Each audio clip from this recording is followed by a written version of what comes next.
Hi, welcome back to the Counterfeit Emotions Podcast. Thank you so much for joining us another week. And this week is going to be a very special week because it's a week that we're going to talk about hope. We're going to talk about recovery, and we're going to talk about pain and how to dig out of the pain and to find true recovery. This is a topic that's so dear to my heart. We've got Dalton on today, and Dalton works at Wasatch Recovery Center with Todd Sylvester, which many of you know from the Belief Cast, from his speaking, from his books. If you haven't subscribed to the Belief Cast, go right now and subscribe. Then come back and subscribe. Hit that like and comment and subscribe right here on the Counterfeit Emotions Podcast as well. And today we're going to get real. We're going to talk about how life can turn in any direction. And we get to choose whether we're going to take that to destruction or we're going to take that to a healthy place. So Dalton, thank you so much for joining us on the show today. Thank you for having me. It's an honor to be here. I'm so lucky and blessed to just be sitting here today. Yeah. When I know a little bit of your story, the listeners don't, but we'll get into that. Yeah. But when I see you, I'm filled with hope. Just knowing your story and how much pain you've gone through. Yeah. Like it's immense. And how the addiction to alcohol or the addictive behavior of alcohol, and it sounds like maybe a little drugs in there were mixed in, and some other behaviors, and how through all of that, the place you're in now, that not only are you no longer bogged down and chained down to those behaviors, but you're helping others. Yeah. You work at Wasatch Recovery Center. You're helping others to overcome these same substance abuse problems. And I see so much hope. I see like the amount of pain you've gone through. And for our listeners, like I know a lot of them have experienced trauma, have experienced pain. All of us have in some form or another.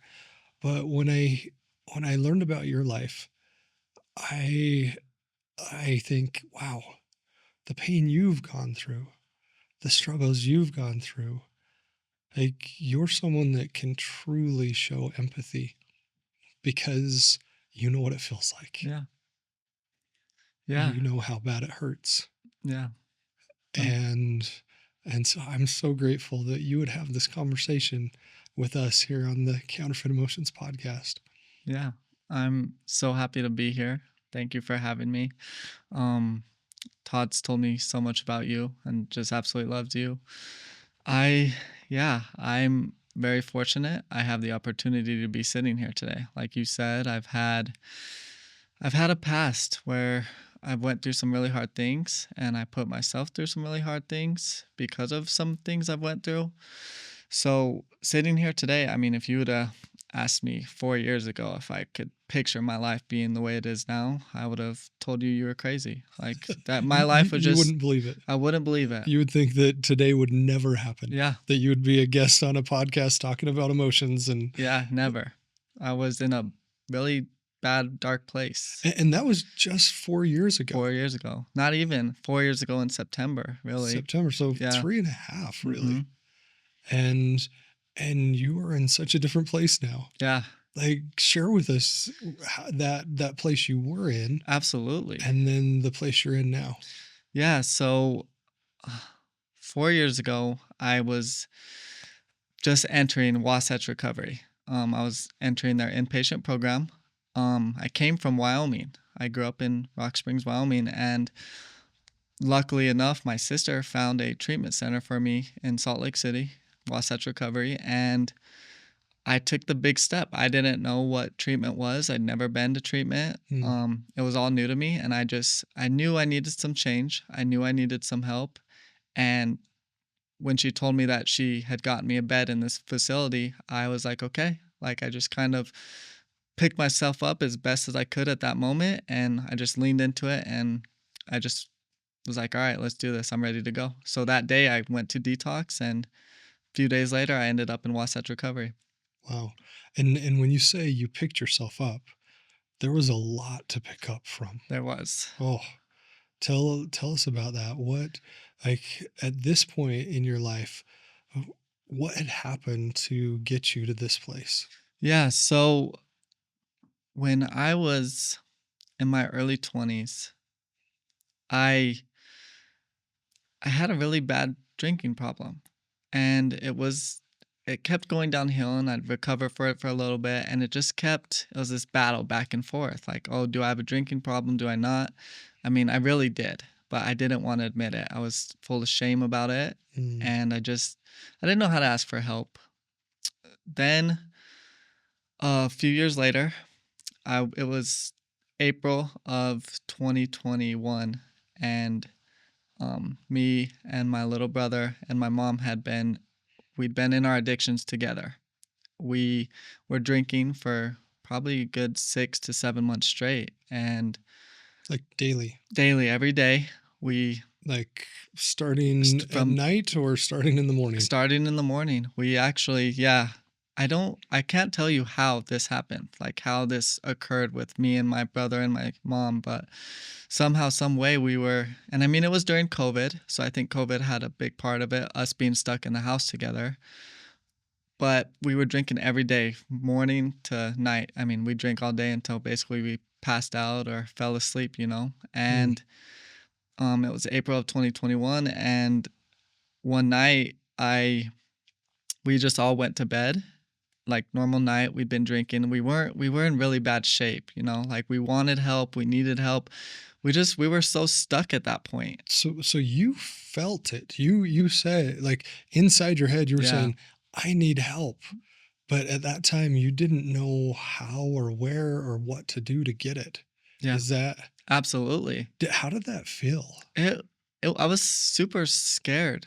I was scared and full of shame and guilt. I felt like I was all of my other loved ones, my sister, my grandparents, my uncle, like all of my friends who were there for me. I felt like I couldn't even talk to them because of the position I put myself in. Mm, And I knew I needed help. I was so scared of what people thought of me. I was so scared of, like, I had no confidence. I honestly like hated myself at that time. And mm, I was too ashamed. So like the best thing for me was to keep drinking because it took the pain away. It made me feel a little better. And while I had those feelings of I need help, I didn't have the courage to ask for help. I didn't have the confidence to even seek it out. I was just wanted to stay in my safe place, and that was drinking with my brother and my mom. mm. And I like how you said that it was your safe place. Yeah, And yet it was also the dangerous the place. dangerous dark place. Yeah, Yeah, the dangerous dark, but it also had safety in familiarity. exactly. Safety in the fact that I didn't have to face what was going on in life. That when I'm in an addictive behavior, it's safe because I don't actually have to face the demons inside. Exactly. I mean, that's exactly how I would put it. I was I knew there's part of me that was like, okay, I can get out of this. But at the same time, I was so scared of the consequences, like from what I've been doing. Like what? My health was a big thing. Like the way I looked, I had really low self-esteem. I didn't know if like a job would hire me. Like I just would have really bad anxiety and fear around what I had done to myself. Hmm. I mean, I was weighing like 110 pounds because I was Oh, wow. drinking for so long. I was not healthy at all. The only way I could feel Wow. better was by drinking. It's the only thing that would make me physically feel better. So it was just so much fear and shame surrounding what I was looking at in the mirror that I was just scared of the consequences. Like, what is even my life going to look like in 2 years now from this destruction I put myself through? Yeah. I had no, like, I couldn't envision any sort of future for myself at all at that time. So that's what I mean when I say like scared of the consequences. I had no vision of a future. So when you tried to look into the future, there was just a black void. Yeah. There was just nothing there. Yeah, just despair and Are we talking look into the future a day, a week, like a month, a year? Like, was it even questioning what tomorrow was? yeah, I mean, it was getting through the day because, like I said, it was that constant anxiety and fear, and then the Mm, drinking would help, and it would put me in this safe comfort place, like, "Oh, okay, I'm safe, I'm comfortable, like, I'm okay, like, nothing's gonna hurt me. I don't have to worry about anything else going on," and then it was that as soon as I woke up, it was this fear, like, "Oh my gosh, am I gonna make it through today?" Like, I feel mm, so unhealthy, I'm scared to go outside. So it was just like day to day fear that I yeah, couldn't even picture myself in 2, 3 years from now, 5. I didn't even know if I was going to make it. yeah, yeah. That makes so much sense. Yeah. And it must have felt so lonely Yeah. And and so fearful. yeah. And like I said, I had my brother and mom there and I was scared for them too cuz and part of me blamed I mean, a lot of me blamed myself for like my brother being with me and drinking. Like how Is he older, younger? he was younger. Okay. Yeah. And I And his name's Derek, right? Derek, yes. And I blame myself because I was like, how is he even in this situation with me? I'm the role model. I'm the older brother. I should Mhm. have set a better example. So I had that going on as well. Like, I'm such a bad person for putting like getting my brother into this situation. That was going through my head because I could have prevented this. Wow. But Oh, that's so hard. yeah, And so much shame. so much shame. And with counterfeit emotions, we do pornography recovery, not substance recovery. Right. If someone is struggling with substance recovery, I absolutely will refer them to Wasatch. Actually, one of my friend's daughter just checked in, That's amazing. and it's so good. Yeah. And what I found is most people aren't addicted, at least not to the substance or the pornography. They're addicted to shame. 100%. Dig into that, like with your experience, how addicting was the shame? It was I love how you put that addicted to the shame because that's what it is. It's you're not so much addicted to the substances. You're addicted to what that substance is doing for you, right? It's you have all this shame built up. So then the one thing that helps with that shame or can you makes it manageable is like drinking the alcohol, using the drugs, the pornography, whether it's exercising. It's you're trying to fill this void you have Yeah, because the way you think about yourself is so negative. The way you view yourself is so negative. There's no confidence. You're in fear. You have constant anxiety going on. So these behaviors become beneficial because they're getting rid of that. They're helping you tolerate that shame. It helps ease it off a little. And like I said, I was very comfortable with that feeling. It was like my safe place. And yeah, that's what it turns into. It's like you you just start to become okay with it and you're like, "Oh, this is, I feel okay. I feel safe. Like nothing bad's going to happen to me in that moment." So, I mean, that's what you get addicted to because you don't know where else to go. yeah, yeah. And and tell me how this relates with substance abuse, but with pornography. It does feel like, okay, for this amount of time, I don't have to face the emotions. I don't have to face my past. I don't have to face potential conflict in my life. For this amount of time, I can escape. I can run away from life. But then as soon as it's done, it's instantly back. Yeah. As soon as it's done, it's like, holy cow. Like now I have to face it and I don't know how and it compounds Yep. because then the behavior adds to more shame, which then says, oh, now I need a bigger dopamine hit and to get rid of this shame. And it's this compounding thing. How does that relate to substance abuse? It's, I mean, identical because yeah, it's doing something different. It's engaging in a different behavior, but that's what it looks like. It's like you feel so good when you're drinking or whatever substance you're using. And as soon as it is over, that it could be that next day, the next few hours, and you feel this instant feeling of like despair or like, oh, what did I just do? Or why did I put, you start questioning everything. And then you get filled with so much anxiety and tension in your body. And you feel so ashamed, like start thinking you're such a bad person. Then your mind goes straight to, oh, what made me not feel like this? And it was whatever you were doing, right? That substance, that the pornography, and then you just turn right to it because you're like, oh, I know this is gonna make me feel better.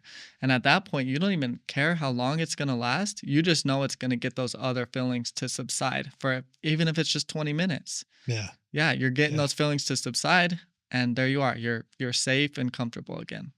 Yeah. So true. Yeah. So true. So you were going through this, and at this time, was your father still here? My father passed away when I was 17 years old. So he was okay. So when you He were he had 17, cancer. wow. Yeah.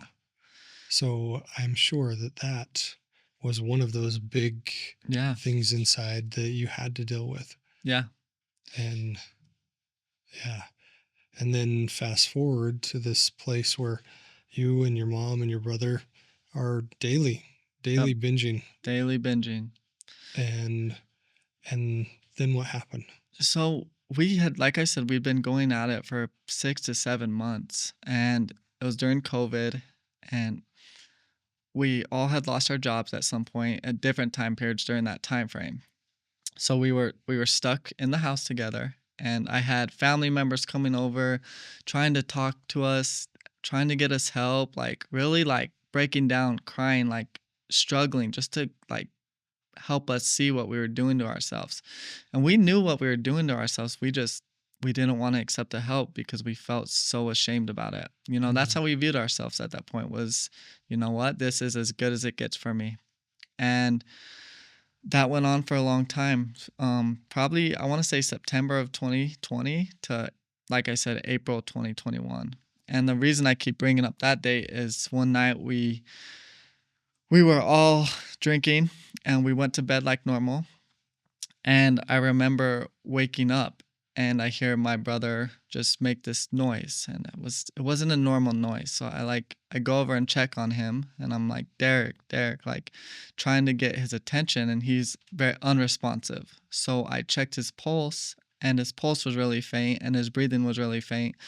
So I yelled at my mom. I said, Mom, we need to call 911. And she started freaking out. And I was like, no, like, I'm serious. Like, I think his heart's about to stop. And it got really faint. And then there was a moment where I couldn't feel it anymore. So I'm on the phone with, the, the respondent at 911. And she's telling me to do CPR and pull him off where he's sleeping and put him on the ground. And I'm so weak and fragile that I can barely do that. And my mom's panicking, freaking out. I'm trying to like gain as much composure as I can to like do CPR as best as I could. And he's just laying there not breathing. And even while this is all going on, this like fight or flight response I'm having, I have these thoughts of like I remember the first thoughts having like, oh, I'm such a horrible person. This mm, should be me laying on this floor while I was doing CPR on my little brother. And I remember the paramedics coming in and they grabbed me off of him and they put on the breathing machine on him. And I'm getting questioned, like asking if he took any drugs or substances. And I was honest and told them, like, no, we just been drinking for a really long time. And this conversation lasted an hour while I'm looking over at my little brother, and they're taking him out to the ambulance. And he ended up getting life flighted to Salt Lake.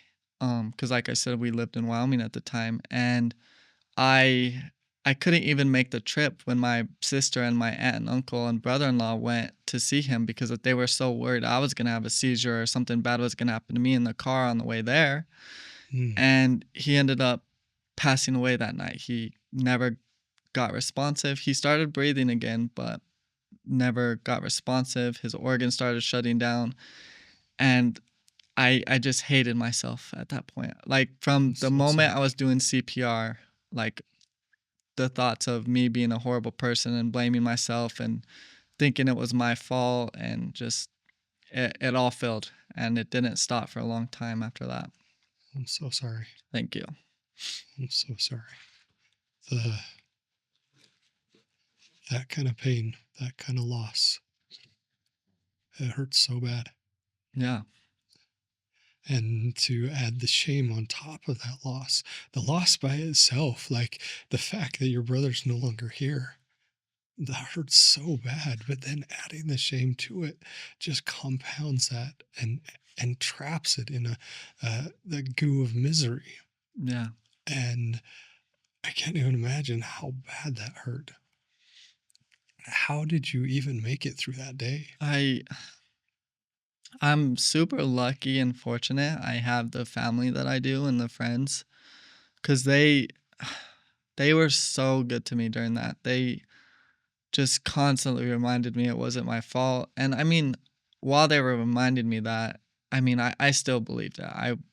I took it so hard that it was my fault during that time, and I blamed myself, but the support they gave me was amazing. I have the best friends, the best family, and they were so good to me that I think that was a huge reason I was able to get through it. And somehow, some way I did have the courage to like speak at his funeral, and Oh, wow. it was super it was one of the hardest things I've ever done, but I did it because I knew I had to. I knew that to make some sort of amends, to like kind of just, I don't know, I felt like that was one of the first moments where it was like a step towards healing myself. It was like doing something that I was completely uncomfortable doing because the way I felt about myself and thinking I didn't deserve to speak at his funeral. It was like the first step towards healing for me. Mm. And I think that was a huge moment for me where it was like, okay, I want to be a good person. I want to do something with my life. I want to make him proud. I want to make my family proud. And looking back, that was one of the first moments where that was huge for me and the first step towards healing. Wow. Was being there, honoring him, Yeah. and keeping that a sacred place. Yeah. Wow. That's wow. I can't imagine the number of tears Yeah. that you felt. Yeah. It was the like longest week of my life was Yeah. after he passed away. And it didn't end there. The It pain didn't. didn't end there. Hey, tell us the rest. Yeah. The next year, I mean, I was in and out of the hospital because I told myself that I was going to never drink again after he passed away. And that shame and that guilt and those negative thoughts, of like blaming myself and like thinking it should have been me instead of him, like they caught up fast. And it was only about a month later before I was back on the bottle again. And I mean, that whole next year, it was just me in and out of the hospital, in and out of a detox center. I was drinking so much where I'd wake up in the hospital not knowing how I got there. My blood alcohol You didn't level, even know how you got no, there. Somebody else took somebody you else, in. my uncle, he would Wow. he would come and see me in the condition I was in, and luckily take me to the hospital. Probably saved my life a couple of times because of my blood alcohol content was so high. Wow. So that was my next year and I mean, I had a great job at Home Depot that I really loved, and I was lying to them and like calling in a lot, like for weeks at a time when I would start drinking again, because my pattern was I'd go like a couple months without drinking. I could put some time together like that. And then instantly, if something happened in my life or I couldn't deal with my emotions, I would go on these like 2 week stretches of drinking every day. And then I'd call in, end up in the hospital. And that went on for that whole year. Hmm. Up until that summer, I had a couple of months, I was doing good. And then again, I fell back into that dark place. I was drinking for about 8 days straight. And on that ninth day I was drinking, I got a call from my sister. And she told me that she found a treatment center to get me to. And she said we'd have to leave to detox today and that her and my grandpa were going to take me. And I, I took that step. Somehow, some way, I found the courage to just be like, okay, let's go do this and get it over with. And at this point, was your mom still drinking as well? My mom was, yes, she never stopped drinking. Mm, Especially after my brother passed away. It was really hard seeing that too. And the way the way I think about it and the way I saw it was that was the only way my mom knew how to grieve and deal with this loss was by drinking. It was like her emotions wouldn't happen unless she was drinking. And I mean yeah. that's how bad addiction can get is you numb your emotions for so long that that substance, the drinking, that's the only way you can feel your emotions again. And that's what I saw with my mom. And I saw a lot of that with myself because I remember, finding myself going and buying a bottle just so I could miss my brother, just so I can think about him and cry. And Because you didn't think you could feel no, without the alcohol. I was numb a lot of the time without the alcohol. So I Mm, knew that if I would drink it, like it would help me reminisce and miss him and talk and connect with my mom about it because we couldn't connect. It was like we couldn't connect unless we were both drinking, mm, and I hated that. So because I'm sure you wanted that connection. yeah, Wow. yeah. So your sister and your uncle is it got you into Wasatch, My or your grandpa, or My grandpa and sister took me here. They all okay. helped, get me to treatment. They all had a goal to get me to treatment. So they worked together on it. My sister overall was the one that, made the calls, talked to the people at Wasatch, worked things out to where I could get into treatment. Mm, Yeah, she's the best. She's like the person I look up to the most. She's a huge example in my life. I'm very fortunate to have her because I mean, the thing is, she went through all the same stuff I did, and she didn't get to go to treatment. She didn't get to do these things that I do because she did the things she needed to get through it without the substances. And she's just, so I always think about that when I'm like going through what I'm doing and working where I'm working. I'm like, well, my sister like did all of this without this help. And it just, I'm so lucky I have that to look up to. she sounds pretty Yeah, amazing. she's great. That's fantastic. Yeah. So they brought you down to Salt Lake and checked you in, and it sounds like you were okay with that. You were willing to come. Yeah. And So how did you go? That part in between fascinates me, because how did you go from I'm so ashamed, I don't want any help because then I have to actually face yeah. myself, hmm to I'm okay checking into the center. I was so scared in detox. And I remember telling like my best friends, Robert, Riley, Domingo, like I was texting them and be like, it was like the first step, I think, to like knowing that it's gonna be okay. Cause I texted them and was like, hey guys, like I'm going to rehab. And their responses was like kind of what helped me. Like they're like, dude, we love you. Like, go get some help. Like, it doesn't change. So Hmm. that was a huge thing for me was like just knowing that I had all this support from my family, from them to take this step and that I'm still me. I'm still Dalton.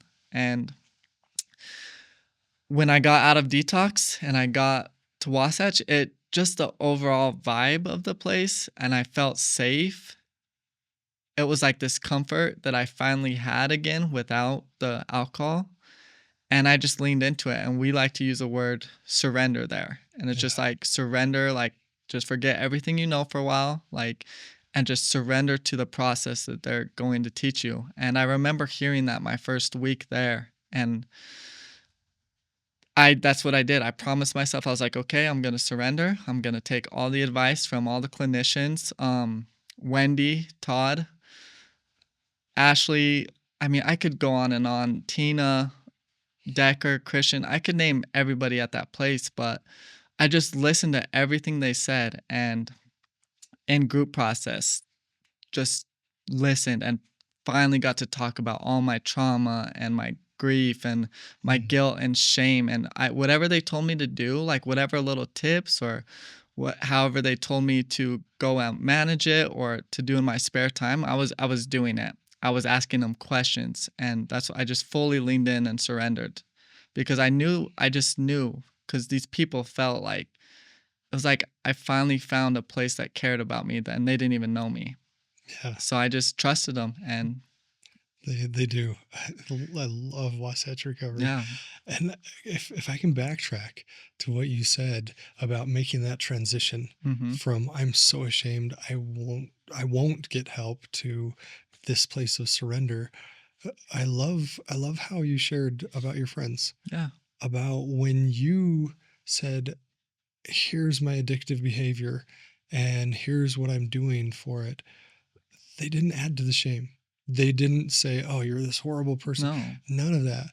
One of the best things that I've found when somebody comes and discloses and opens up in vulnerability about their addictive behavior, their weakness, whatever it is, just to say thank you. Yeah. Thank you for sharing that with me. Mhm. That means so much that you would trust me with that Yeah. and let them know it's okay. Yeah. They're okay. The behaviors may not be okay, but they're okay. Exactly.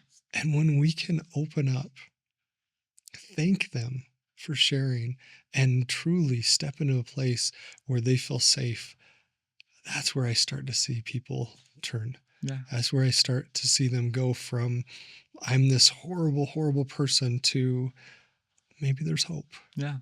Maybe there's true hope, and maybe I am okay, even with my problems. Yeah. Yeah, and it gave me this insight too of how hard I was being on myself and how my confidence was lost and how my self-love was just no longer there. And it gave me this insight like all of this that I'm feeling is everything I'm telling myself. It's nobody but me. Mm, And me and Todd worked on that tremendously.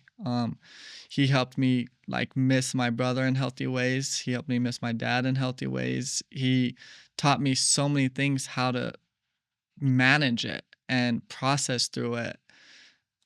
And I just remember doing the things Todd was telling me to do, and I started to feel better every day. And I was looking at myself in the mirror and I was smiling because I was finally liking who I was seeing. And I would go and tell my therapist, Jason, about it, and I would tell Wendy and the group. And it was just like I could feel the growth. I was like, and I love that feeling. I just knew that that's everything I needed to be doing, and that's the place I needed to be in. I just started loving to work on myself and mm, get to talk about everything that when I was a young kid that I never talked about. And I yeah. finally was in a place that I got to do that.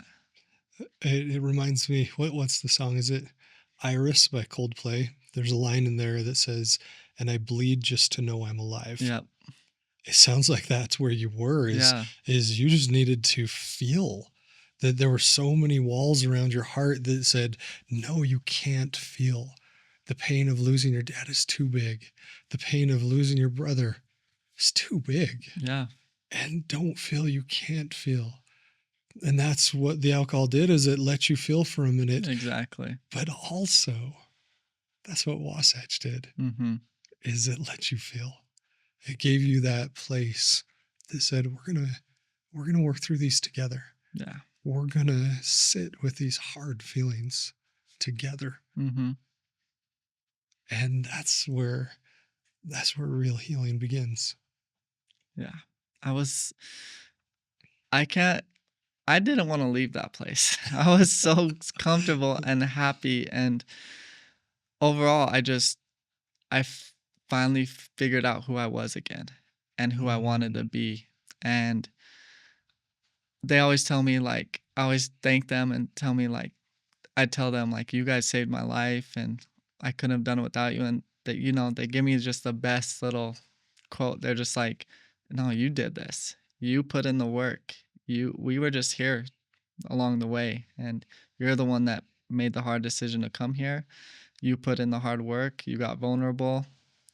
And I always remember that because there's always going to be so many people around you that are going to help you and support you.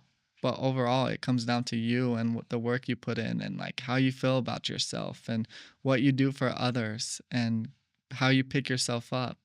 yeah. And I remember that because have I have hard times still, and knowing that just the thought that I'm capable now and that I can do hard things.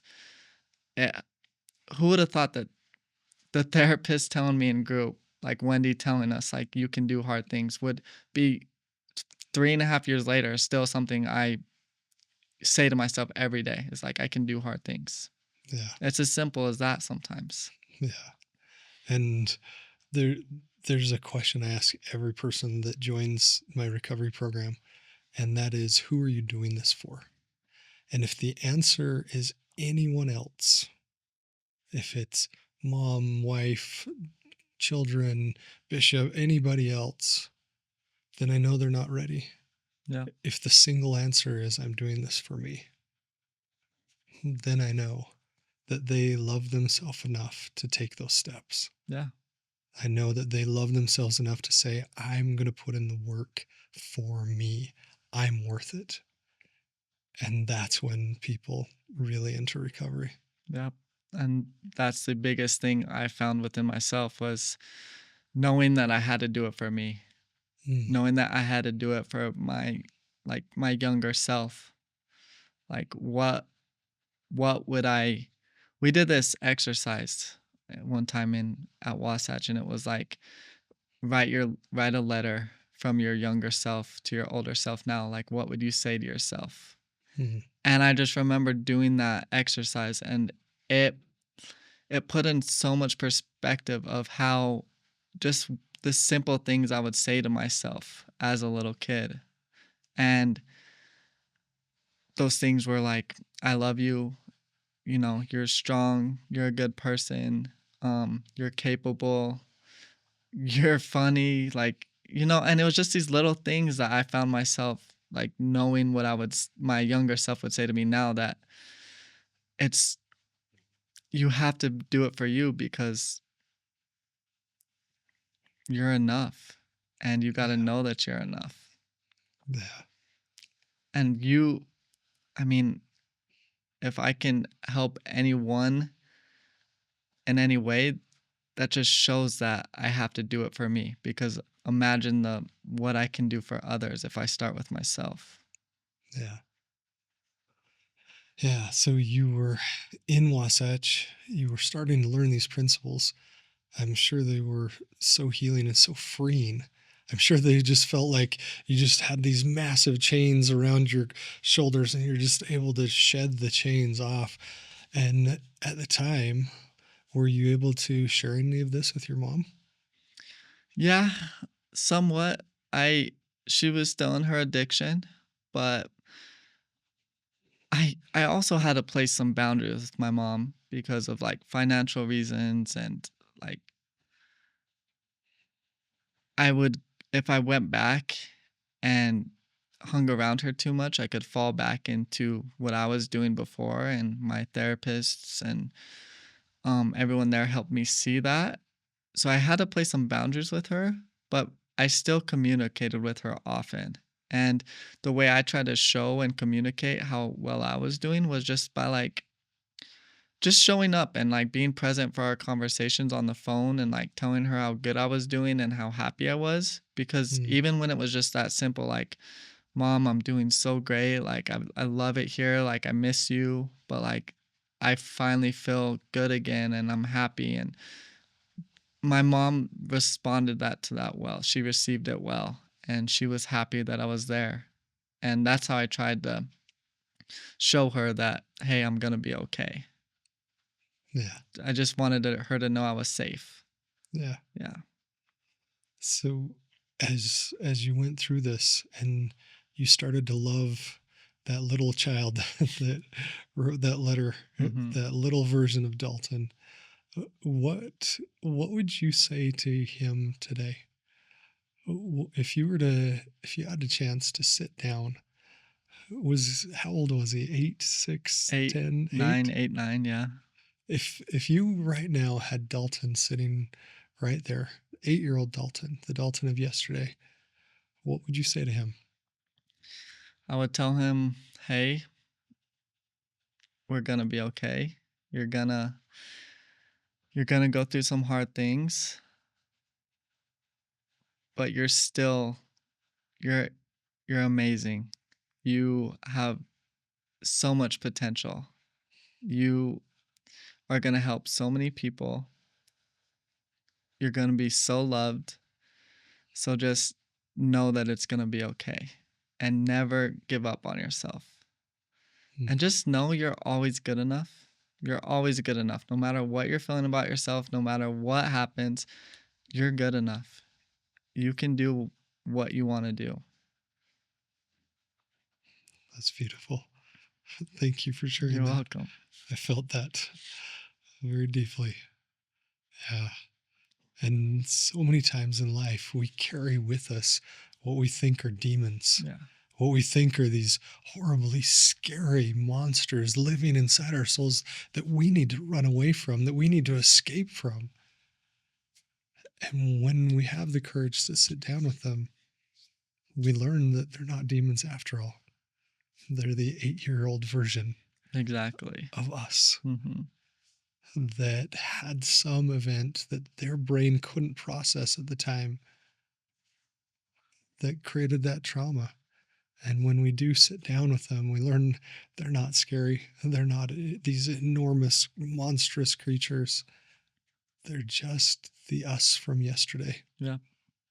And when we can make peace with that version of us, all of a sudden it's all okay. It is. And I love how you just worded that because that's exactly how I felt. Like just knowing that I could look in the mirror and like be happy with who I was like, that's it.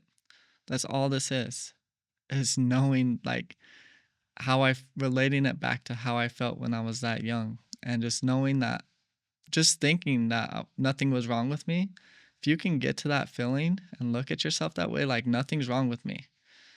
Like it's so freeing. It Yeah, feels so good. it does. Yeah. It does. And it's it's so hard for some people, which makes me like super, super sad because I remember it being that hard for me. Mm, But when you finally can break it down to knowing it's just that simple, gosh, I wish I could just share that feeling to others to show them it's just that simple.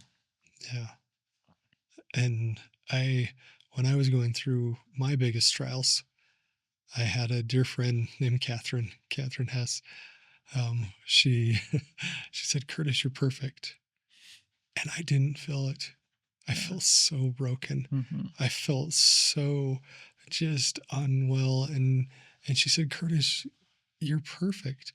I said, "But Catherine, I don't feel perfect." She goes, "You're perfectly imperfect, just the way you're supposed to be. Your imperfection is your perfection. Exactly. That's exactly where you're supposed to be. You don't need to worry about it anymore." Yeah. And letting go of all of that, letting go of all that ideal that I had to be this perfect guy, but yet I didn't feel it inside. Yeah. When I just realized I don't have to be perfect, I can just be me. Hmm. I can just be human. And it's gonna be okay. And it's going to be okay. Being human is perfectly imperfect. Yeah. And that's a beautiful place to be. Yeah. Ugh, Because we all have so much to offer. It's, yeah. we're all so unique and different and have so much to offer. Yeah. I love that. When just having this conversation, it's so easy to see that you have peace, Yeah. that you are not in that place you described when we first started, and you've gone through so much. The listeners may not know that you also lost your mom as well. Yeah. You lost your dad, your brother, your mom. You went through serious addictive behaviors. All of that is so, so hard. And yet, the man in front of me, inside of him, I see peace. Yeah. And that is the one emotion that can't be counterfeited. So where does Dalton find peace? Dalton finds peace in a lot of different ways now. And the fact that I can even give that answer is wonderful because my life used to be so chaotic and it was the furthest thing from peaceful. I find peace now when I miss my brother and my dad and my mom, and I get to grieve them and miss them in the ways I love to do. And that's brings me so much peace. I find peace with my girlfriend Kelly now. So who I'm like again, 3.5 years ago, I would have never thought someone would even want to date me.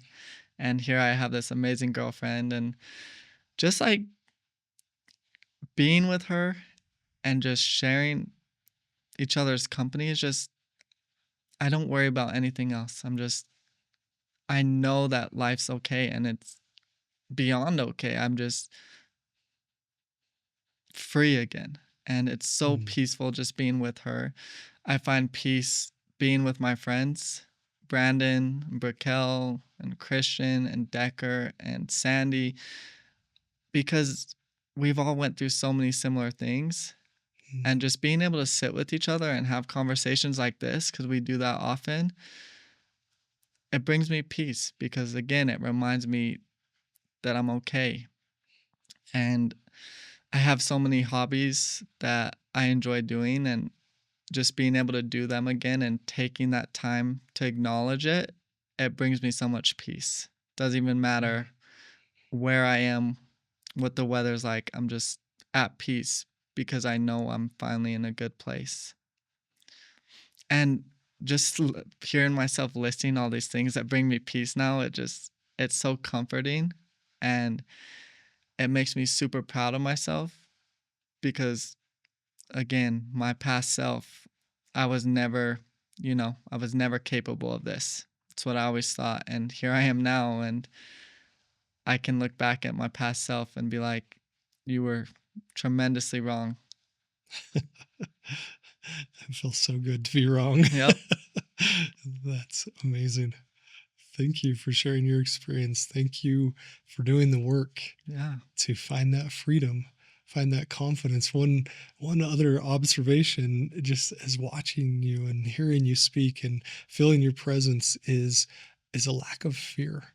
Yeah. Is that I don't see fear in Dalton. I'm sure there was so much fear in the past, Yeah. that every day was filled with fear. And that's not what I see anymore. No. I see someone that doesn't buy into fear, that doesn't feel that need to escape. And truly, that's my definition of recovery. Curtis Morley's definition is recovery is living a life you don't need to run away from. I love that. Living a life you don't need to an escape from. That you can feel confidence and the lack of fear and peace Yeah. every single day. Yeah. And just knowing that your life's worth living, and every day it's a gift that, you know, we're lucky enough to have. And when you're not afraid of it, the possibilities are endless. And I think that's why I don't have fear anymore, is because I I've lost so many that I put in perspective, like, hey, like I can do whatever I want, make the most of it. It's all up to me. So there's no point in being afraid of it anymore. Yeah. Yeah. I love that. Thank Thank you you. so much. Yeah, thank you. Thank you for sharing your experience. Thank you for sharing your pain. Yeah, thank And you. thank you for sharing hope. I feel that so much right now. Yeah, me too. And if you're struggling with substance abuse, alcohol abuse, any type of addictive behavior, please reach out to Wasatch Recovery Center. They are amazing. They're so good at helping people truly see the heart of the problem. It's not the substance, it's the shame, it's what's underneath, and being able to feel again. If you're struggling with pornography, please sign up for one of our 9-week cohorts. You can be in recovery in 9 weeks. I see it over and over and over again with the men that we help, and it's truly peaceful. Thank you for joining us on this episode of the podcast. And please hit like, subscribe, comment with what you're going through. Comment right now with what you're experiencing and the peace that you hope to find. And until next week, thanks again.